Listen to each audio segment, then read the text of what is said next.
Hello everyone, welcome back to my channel Aparna Roy vlog. আমার কাছের এবং দূরের সকল বন্ধুরা কেমন আছো? আশা করি যে যেখান থেকে আমার এই ভিডিওটি দেখছো সকলে ভালো আছো এবং সুস্থ আছো। আমরাও বেশ ভালো আছি। তো বন্ধুরা, প্রতিদিনের মতো ব্লগ ভিডিও নিয়ে আসিনি, আজ একটু অন্যরকম ভিডিও নিয়েছি। এটা হলো রেসিপি ভিডিও। তবে রেসিপি বলতে ওই মাছ মাংস রান্নাবাটি কোনো কিছুই নয়, তবে এটা হচ্ছে গ্রিন টি। আমি কি করে গ্রিন টি বানাবো সেটাই তোমাদের সঙ্গে শেয়ার করব।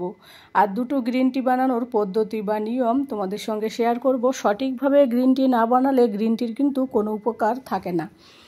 তো চলো তাহলে সঙ্গে থাকো, পাশে থাকো আর দেখতে থাকো। প্রথমে আমি সসপ্যানে দুটো গোলমরিচ একটু থেতো করে দিয়েছি। ছোট ছোট গোলমরিচ যেহেতু ভালো বোঝা যাচ্ছে না।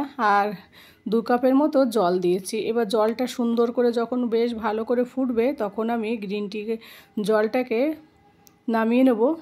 আর এইদিকে দেখো, ততক্ষণে আমি থার্মাস বোতলটাকে ধুয়ে পরিষ্কার করে রেখেছি। তারপর ওর মধ্যে 1/2 চামচের মতো গ্রিন টি রেখে দিলাম। রেখে দেওয়ার পর ওইদিকে জলটা ফুটছে। জলটা যখন বেশ সুন্দর করে ফুটবে সম্পূর্ণ জলটা আমি ওই থার্মাস বোতলে রেখে দেব। থার্মাস বোতলে জল এইভাবে রেখে দিলে গ্রিন টি কিন্তু আপনা আপনি থার্মাস বোতলেই হয়ে যাবে। তো ওই বোতলে আমরা যেখানে খুশি সেখানে নিয়ে গিয়েও খেতে পারি। বাইরে বেড়াতে গেলে, ঘুরতে গেলে, জার্নি করলে, যেখানেই যাই না কেন বোতলটা নিয়ে গিয়ে একটা কাপ নিয়ে গেলে প্লাস্টিকের, আমরা কিন্তু যে কোনো মুহূর্তে ওই গ্রিন টিটা খেতে পারি। তো দেখো জলটা ফোটানো কমপ্লিট হয়ে গেছে। এবার গ্যাসটা বন্ধ করে এই জলটা সুন্দর করে ধীরে ধীরে করে ওই বোতলের মধ্যে ঢেলে দেবো। যেহেতু গরম জল, ঢালতে একটু অসুবিধা হয়, তো সাবধানে ঢালবে। তো দেখো থার্মাস বোতলের মধ্যে জলটা দিয়ে দেব। এবার আমি যে গোলমরিচটা এর মধ্যে দিয়ে জলটা ফুটিয়েছি, তোমরা চাইলে এর মধ্যে এলাচ দিতে পারো, তেজপাতা দিতে পারো, অথবা লং দিতে পারো, আদাও দিতে পারো। তবে আমার ওই গোলমরিচের ইয়েটা বেশ ভালো লাগে, তার জন্য আমি গোলমরিচটা দিয়েছি থেতো করে। তারপরে এই দেখো বোতলের মধ্যে জলটা সম্পূর্ণ চলে গেল। এবার আমি ঢাকনাটা বন্ধ করে রেখে দেব। এবার আমার এরপর এই বোতলে রাখার অন্তত 10 মিনিট পরে আমি চাটা খেতে পারবো। তো আমার যখন ইচ্ছা হবে তখন আমি খাবো, তো সবসময় এরকম না 10 মিনিট পরেই খেতে হবে। তো আমি এই চাটা 2-3 ঘন্টা পরেও খেতে পারি, আবার 5 ঘন্টা পরে খেতে পারি, যেহেতু এটা থার্মাস বোতল অনেকক্ষণ ধরে গরম থাকবে, 12 ঘন্টার মতো থাকবে। তারপর আবার 1 কাপের মতো একটু জল আবার নিলাম সসপ্যানে, তার মধ্যে আবার নতুন করে আবার 1-2 গোলমরিচ থেতো করে দিলাম। তো আবার জলটা যখন ফুটবে তখন আবার দ্বিতীয় পদ্ধতিতে চাটা তৈরি করব। তো অনেকের বাড়িতে থার্মাস বোতল থাকে না, তারা এইভাবে গ্রিন টিটা বানাবে। আর গ্রিন টি বানালে কিন্তু জল 4 পাতা দিয়ে ফোটাতে নেই। তো দেখো এইদিকে আমার দ্বিতীয়বার যখন আমি চা বানাতে গেলাম, গ্রিন টিটা জলটা ফোটানোর পরে আমি পাতাগুলো দিলাম। পাতাগুলো দেওয়ার সাথে সাথে জলটা তো এমনিতে ফুটে উঠেছে, তো আমি গ্যাসটা বন্ধ করে দিলাম। গ্যাসটা বন্ধ করে একটা থালা দিয়ে ঢেকে রেখে দিয়েছি।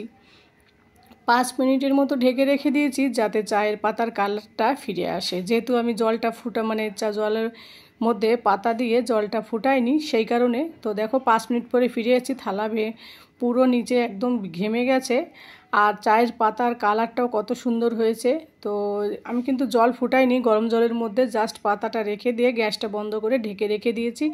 আর দুর্দান্ত চায়ের কালারটাও এসছে, আর খেতেও কিন্তু এরকম চা বেশ সুন্দর লাগে খেতে। তো আর আমি সাধারণত গ্রিন টি বানাতে গেলে কখনো মধু অথবা চিনি, সুগার ফ্রি, গুড় কোনো কিছুই আমি ইউজ করি না। গ্রিন টিতে দেখবে চিনি ছাড়াই খেতে ভালো লাগে। তো আমি এইভাবেই খাই, আর খুব সুন্দর হয়েছে কালারটা। কেউ বলবে না যে আমি পাতাটা ফুটাইনি। তো বন্ধুরা, গ্রিন টি বানানোর সময় একটা কথাই মনে রাখবে, তোমরা যারা গ্রিন টি বানাবে, গ্রিন টির সাথে পাতা দিয়ে 5 মিনিট ধরে জল কখনোই একসঙ্গে ফোটাবে না। জলটা ভালো করে ফুটিয়ে নেবে, সঙ্গে সঙ্গে জল ফোটানোর পরে পাতাটা দিয়ে চামচ দিয়ে একটু মিশিয়েই সঙ্গে সঙ্গে গ্যাসটা বন্ধ করে ঢেকে রেখে দেবে। দেখবে আপনা আপ এইভাবে হয়ে যাবে। 5 মিনিট পর পুরো কালারটা ফিরে আসবে, খেতেও কিন্তু বেশ ভালো লাগে। আর যারা চিনি ছাড়া খেতে পারো না, তারা চিনি অবশ্যই ইউজ করতে পারো, তবে হানি ইউজ করা বেশি বেটার। তো সাধারণত গ্রিন টি খেলে কিন্তু খিদেটাও কম পায়। যারা গ্রিন টি খায় তারাই জানে এটা। গ্রিন টি আর অ্যাপেল, যদি গ্রিন টি খাওয়ার 5 মিনিট আগে একটা অ্যাপেল খায়, তারপর যদি গ্রিন টি খায়, দেখবে খিদেই পায় না। তারপর ফিরে এলাম থার্মাস বোতলে যে জলটা রেখেছিলাম আমি কিন্তু থার্মাস বোতলে ফুটন্ত জল রেখেছি, তার মধ্যে আগে থেকে পাতা রেখে দিয়েছিলাম। তো দেখো এটারও কালার কত সুন্দর হয়েছে। এটা তোমরা 10 মিনিট, 5 মিনিট, 15 মিনিট যখন খুশি ইউজ করতে পারো, তবে 5 মিনিটের মধ্যে খুলতে নেই ঢাকনাটা। তো এটার কালার তো আরও দুর্দান্ত হচ্ছে, যেহেতু এটা তো অনেকক্ষণ ধরে ছিল। তো দেখো বড় 1 কাপ বানিয়েছি, যেহেতু ছোটো ছোটো কাপের 2 কাপ ছিল আর বড় কাপের 1 কাপ। আর নিচে কিন্তু পাতাগুলো জমে রয়েছে।